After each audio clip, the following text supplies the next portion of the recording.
Welcome to BRK education. నేను మీ Yamuna.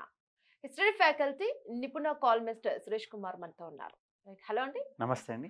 Competitive ఎగ్జామ్స్కి వచ్చేసరికి చాలా మంది ఏళ్ల తరబడి ప్రిపేర్ అవుతూ ఉంటారు. యెస్. కొందరికి 4, 5 ఏళ్ళు పడుతుంది. హ్మ్. కొందరికి 3, 4 ఏళ్ళు పడుతుంది. హ్మ్. సో ఇట్లా ఇంత టైం తీసుకునే లోపు వేరేవి కూడా అచీవ్ చేసేటివన్నీ పోతూ ఉంటాయి. యెస్. చిన్న చిన్న ఆనందాలను అన్నిటిని కోల్పోవాల్సి వస్తూ ఉంటుంది. యెస్. సో త్వరగా జాబ్ కొట్టాలి అంటే దానికి స్ట్రాటజీ ఎలా ఉండాలి? ప్లానింగ్ ఏ విధంగా ఉండాలంటారు? అంటే మంచి క్వెషన్ అడిగారు మీరు. థింగ్ ఏందంటే ఎవరైతే సరే ఈ కాంపిటీటివ్ ఎగ్జామినేషన్ అనేది వచ్చిందంటే వాళ్ళు ప్రిపేర్ అవుతున్నారంటే మినిమమ్ అశోక్ నగర్ గాని, ఒకవేళ ఢిల్లీ లాంటి ప్రాంతాలకెళ్తే రాజేంద్ర నగర్ గాని, కరూర్ బాగ్ లాంటి ప్రాంతాలకెళ్తే ఇది మన హైదరాబాద్ చూసుకున్న దిల్సుఖ్ నగర్, అశోక్ నగర్, ఈ గాంధీనగర్ ఏరియాలో సంవత్సరాల కొద్దీ ఉంటుంటారు యాస్పిరెంట్స్.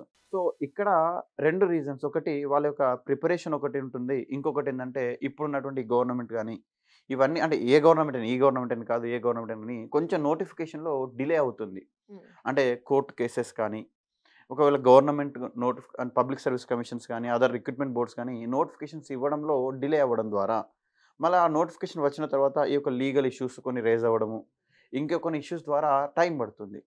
సరే ఏది ఏమైనప్పుడు కూడా రెగ్యులర్‌గా మనకు నోటిఫికేషన్స్ అయితే ఉంటూ ఉంటాయి. ఏదో ఒక నోటిఫికేషన్ ఉంటుంది.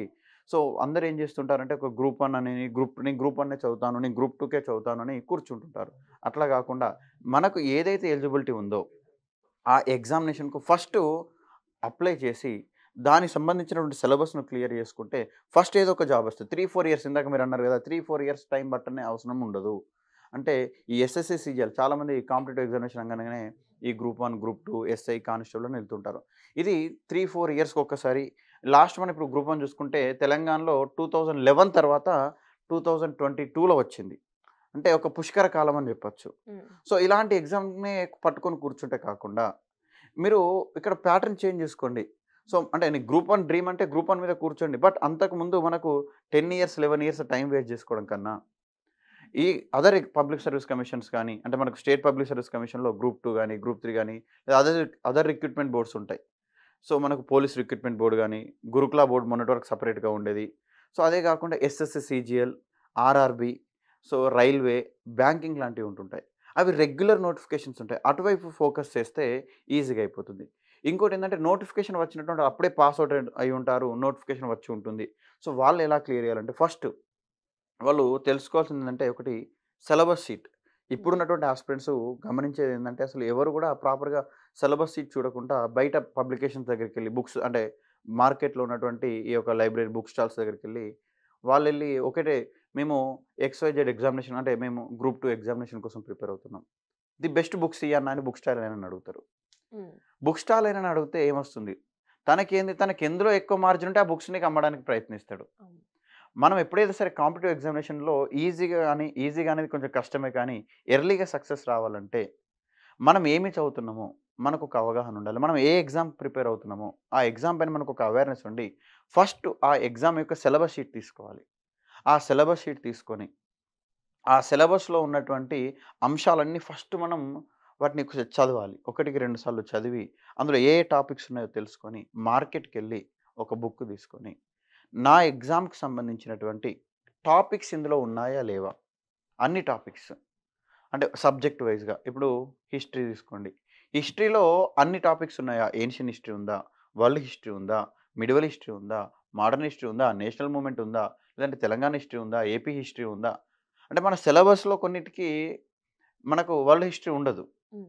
బట్ కొన్ని బుక్స్‌లో మనకు బయట నువ్వు బుక్ స్టాల్‌లో ఎళ్లి అడిగితే హిస్టరీ బుక్ అంటే ఇస్తాడు. అందులో వరల్డ్ హిస్టరీ ఉంటది.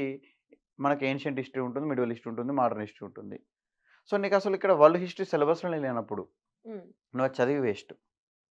అంటే నీకు దానిపైన క్వెషన్స్ అడగా అని చెప్పేసి నీకు ముందే చెప్పిండు. బట్ కొంతమంది ఆస్పిరెంట్స్ ఏం చేస్తున్నారంటే ఆ బుక్ తీసుకొని ఆ బుక్‌లో ఉన్నది గుడ్డిగా చదువుతుంటారు. అవును. దీని ద్వారా ఏమైతుందంటే టైం చాలా వేస్ట్ వేస్ట్ అయిపోతుంది అయిపోతుంది. ప్రిపరేషన్‌లో. సో, అంటే వాళ్ళు ఏమి చదువుతున్నారో వాళ్ళకే తెలియక చదువుతున్నటువంటి ఆస్పిరెంట్స్ ఎక్కువగా ఉన్నారు. అంటే అందరూ కాదు కొంతమంది కొంచెం. ఆస్పిరెంట్స్ ఉంటారు. సో, ఫస్ట్ వాళ్ళు ఏదైనా సరే చదవాల్సింది కాంపిటీటివ్ ఎగ్జామినేషన్ కోసం ప్రిపేర్ అవుతున్నారంటే వాళ్ళు ఫస్ట్ ఫోకస్ సిలబస్ షీట్ మీద ఫోకస్ పెట్టుకుంటే అక్కడే నీ విజయం నీకు అక్కడే తెలిసిపోతుంది. అంటే ఈ 2, 3 ఇయర్స్ టైం పట్టడం కాకుండా నువ్వు సిలబస్ షీట్‌ను త్రోగా దాన్ని ఫాలో అయిపోయి దాని ప్రకారం నువ్వు ఎగ్జామినేషన్ ఓరియంటేషన్‌లో ప్రిపేర్ అయ్యి ఒక కోచింగ్ ఎళ్లి అంటే అందరికి కోచింగ్ ఇంపార్టెంటా? కాదా? అనేది గూడా అంటే ఎవరి యొక్క పర్సనాలిటీ బట్టి అంటే వాళ్ళకు ఈజీగానే గ్రాస్ప్ చేస్తాం. మాకేం అవసరం లేదు. గైడెన్స్ ఎలాంటిది అవసరం లేదు. కోచింగ్ ఎలాంటిది అవసరం లేదనుకుంటే వెంటనే వాళ్ళు వాళ్ళ యొక్క సిలబస్ షీట్ తీసుకొని దాని ప్రకారం బుక్స్ గానీ, ఇంకేదైనా ఇప్పుడు ఆన్‌లైన్ సోర్స్ గానీ తీసుకొని చదువుకొని వాళ్ళు సక్సెస్ కావచ్చు. సో చాలా మందికి ప్రాపర్‌గా బుక్ సెలక్షన్స్ తెలియకపోవడంలో కూడా కొద్దిగా మిస్ అవుతుంటుంది. కొద్దిగా హ్మ్. మిస్ అవ్వడం గాదు. హ్మ్. అంటే ప్రాపర్ నువ్వు ఏదైతే సరే బుక్ ఎంచుకోలేదో అప్పుడు నువ్వు ఏదో ఒక బుక్ తీసుకొని చదివితే అక్కడే నీ అపజయం స్టార్ట్ అయితది. హ్మ్. నీ ఫెయిల్యూర్ అక్కడి నుంచే స్టార్ట్ అయితది. నువ్వు ప్రాపర్ బుక్ ఎప్పుడైతే సబ్జెక్ట్ డైవర్ట్ అయిపోతుంది. ఆ! సబ్జెక్ట్ డైవర్ట్ హ్మ్. అయిపోతుంది. నువ్వు ఒక ప్రాపర్ అంటే మనం ఒక బుక్ తీసుకుంటప్పుడు ఆ బుక్ ఎవరు రాసారు? హ్మ్. తన హిస్టరీ ఏంటిది? సో, తను ఎలిజిబుల్ క్యాండిడేటా? హ్మ్. సో, తన యొక్క అతను ఆల్రెడీ ఏమైనా సక్సెస్ అయి ఉన్నాడా? లేదంటే ఈ ఫీల్డ్‌లో ఎన్ని ఇయర్స్ నుంచి ఉన్నాడు? హ్మ్. బయట మార్కెట్‌లో మనకు చాలా వరకు బుక్స్ ఉంటాయి. అంటే ఒక్కొక్క పబ్లికేషన్స్ గాని, ఒక్కొక్క ఆథర్ గాని, ఒక అనేకమైన గైడ్స్ ఉంటాయి మార్కెట్‌లో. సో, అందులో మనం ఏది సెలెక్ట్ చేసుకుంటున్నాం?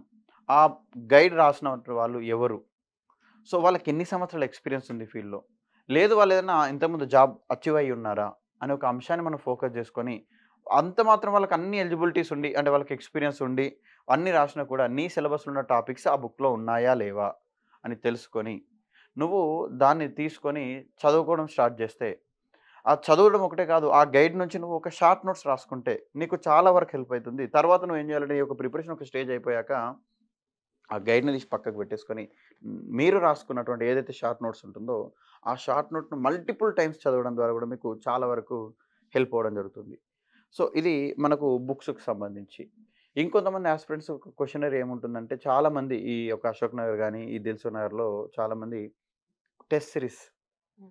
టెస్ట్ సిరీస్ అనేది మనకు యూజ్ అవుతుందంటే, ఏదైనా సరే సార్ మనము అంటే చాలామంది యాస్పిరెంట్స్ టెస్ట్ సిరీసు అంటే డైరెక్ట్ ఎగ్జామ్‌కెళ్ళి అప్లై చేసిన తర్వాత డైరెక్ట్ ఎగ్జామ్‌కెళ్ళి రాస్తూ ఉంటారు. ఎగ్జామ్‌కెళ్ళి రాయడం కన్నా ముందు అసలు నిన్ను నువ్వు ప్రశ్నించుకోవాలి.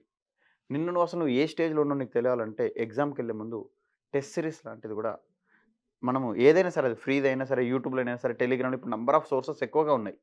సో, దాన్ని యూజ్ చేసుకొని ఆ టెలిగ్రామ్‌లో గాని, యూట్యూబ్‌లో గాని లేదంటే ఏదైనా ఇన్‌స్టిట్యూషన్స్ వాళ్ళు కండక్ట్ చేసిన టెస్ట్ సిరీస్ గాని, ఆ టెస్ట్ సిరీస్ అటెంప్ట్ చేస్తే కూడా అంటే మనకు ఆ టెస్ట్ సిరీస్ అటెంప్ట్ చేయడం ఒక్కటే కాదు. టెస్ట్ సిరీస్ ఎగ్జామ్ రాసాక మనం దాన్ని వెరిఫై చేసుకోవాలి. మనం చేసినటువంటి క్వెషన్ ఏంటి? వాడు ఇచ్చినటువంటి క్వెషన్ ఏంటి? మనం చేసినటువంటి ఆన్సర్ ఏంటిది? మనం ఎక్కడ ఒకవేళ రాంగ్ చేస్తే ఎక్కడ మిస్టేక్ చేస్తున్నాం? ఇన్ టైమ్‌లో కంప్లీట్ చేసుకుంటున్నామా లేదా అని ఆ రియల్ టైమ్ ఎక్స్‌పీరియన్స్ వచ్చేది మనకు ఈ యొక్క టెస్ట్ సిరీస్ తోటి రావడం జరుగుతుంది. చాలామంది ఈ యొక్క టెస్ట్ సిరీస్ కొంచెం ఇబ్బంది, అదంతా మార్కెట్ మాఫియా అనుకుంటారు. బట్ చాలా వరకు మీకు ప్రిపరేషన్‌కి మాత్రం టెస్ట్ సిరీస్ చాలా యూజ్ అవుతుంది. సో, ఇలా మనకు సిలబస్ షీట్ గాని, ప్రాపర్ ప్రిపరేషన్ గాని, ప్రాపర్‌గా ఈ యొక్క టెస్ట్ సిరీస్‌లో గాని అటెండ్ అవ్వడం ఉంటే ఖచ్చితంగా ఎర్లీగా సక్సెస్ కావచ్చు. సో ప్రాపర్‌గా సజెషన్స్ ఇచ్చేవాళ్ళు కూడా ఉండాలి కదా! అవును. ఖచ్చితంగా హ్మ్. నేనేమంటానంటే, మీరు రెగ్యులర్‌గా కోచింగ్‌కెళ్ళినా ఎళ్ళకపోయినా, ఒక మెంటార్ యొక్క సజెషన్స్ తీసుకోండి. హ్మ్. అంటే వాళ్ళు మిమ్మల్ని ఎప్పుడు గైడ్ చేస్తుంటారు. ఈరోజు మీరు ఏం చదివారు? సో, ఈ టాపిక్స్ మీరు ఈ పలానా ఎక్స్‌వైజెడ్ గైడ్ నుంచి ఎక్స్‌వైజెడ్ కంటెంట్ చదివాను అని మీరు అంటుంటారు. సో, అలాంటి సందర్భంలో ఇదే సోర్సు ఇంకొక పబ్లికేషన్స్‌లో గాని, ఇంకొక పుస్తకంలో ఇంకా బాగుంటది. లేదంటే ఆన్‌లైన్‌లో ఇంకా సెర్చ్ చేయి. నీకు హెల్ప్ ఎప్పటిదప్పుడు నిన్ను గైడ్ చేసేటువంటి ఒక మెంటార్ ఉంటే, ఇంకా ఎర్లీగా మనం సక్సెస్ కాగలుగుతాం. ఖచ్చితంగా మీరు కోచింగ్ తీసుకున్నా, తీసుకోకపోయినా ఒక మెంటార్ యొక్క గైడెన్స్‌లో మీ యొక్క ప్రిపరేషన్ ఉంటే ఎంత ఎర్లీగా అంటే అంత ఎర్లీగా మనం ఈ యొక్క జాబ్స్‌ని అచీవ్ చేయొచ్చు. థాంక్ యూ అండి. Thank you.